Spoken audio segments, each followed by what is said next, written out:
होता है दूर। तो आप बताइए अ से चालू हुआ है अत्र, तो मतलब यहाँ की वहां, यहाँ, क्योंकि भीरी करना है तो यहाँ एक तो याद हो गया, अत्र माने हेजा।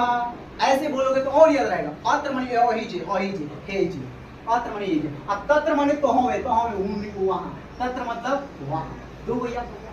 कुत्र माने कहा, अरे भैया ये तो क से कुत्र, क से कहा, ये तो ऐसे ही याद रखो रहा है। तो तीन ठो तो पक्का याद हो गया, अत्र माने यहाँ, तत्र माने वहां और कुत्र माने कहां। दोस्तों जब हम पढ़ाएंगे तो ये पूरा खासमुस हो जाएगा, इसलिए वीडियो को स्क्रीनशॉट कर सकते हैं, पहले ही मैंने हट गया है ताकि आपको मिल सके, कॉपी पर नोट्स बन सके। ठीक है, अब मत कहिएगा कि स्क्रीनशॉट करने के लिए समय नहीं देते भैया। अब मैं एक और आपको इंपोर्टेंट चीज बता रहा हूँ, इसको ये तो क्लियर हो गया ना, थोड़ा इसी में हमको पढ़ा देना है ना पहले से। दोस्तों जहां भी य लिखा है, क्या लिखा है य, संस्कृत में कहीं भी अगर आपको य दिखाई देना तो उसका हिंदी आप ज पढ़िएगा। क्या पढ़िएगा? जैसे मैं एक बात बता दूं, कहीं ना कोई कहता है कि यादव, क्या बोलता है यादव, लिखा जाता है य लेकिन बोला जाता है ज, जादव।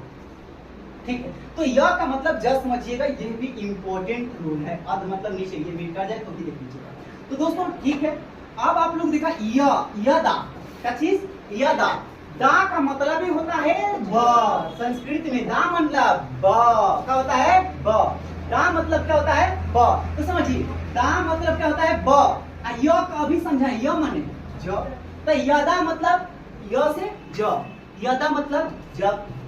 आप बताइए कदा मतलब कब, अरे याद ना हो जाएगा का, जब यदा मतलब जब, कदा मतलब कब। तदा, आप सुनिए तदा मीन्स तब, ये भी याद हो गया क्योंकि दा मतलब वो होता है। तो दोस्तों ये जो तीन है, ये तीन स्टार इसको भी बना लो क्योंकि ये भी बहुत अहम रोल निभाता है। इतना याद हो गया, बहुत अच्छा, बिल्कुल। फिर से मैं बता दूं, यह मतलब होता है जब, यदा मतलब जब, कदा मतलब कब, तदा मतलब कब, क्योंकि त का मतलब होता है। आ गया।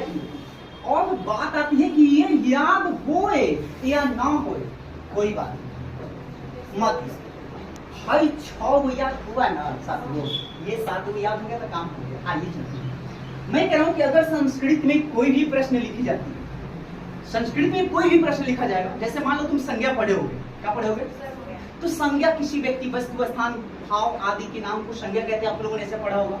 तो जैसे लिखते हो जैसे, क्या लिखते हो जैसे, लेकिन संस्कृत के प्रश्न में जैसे ना लिख करके लिखा जाता है यथा, क्या लिखा जाता है, कोई भी डिफिनेशन लिखे, ये मान लो ये कोई भी डिफिनेशन लिखे, ये सब जैसे में है कि नहीं है, तो हमको लिखना पड़ेगा यथा, ये सब यथा में आ रहा है, यथा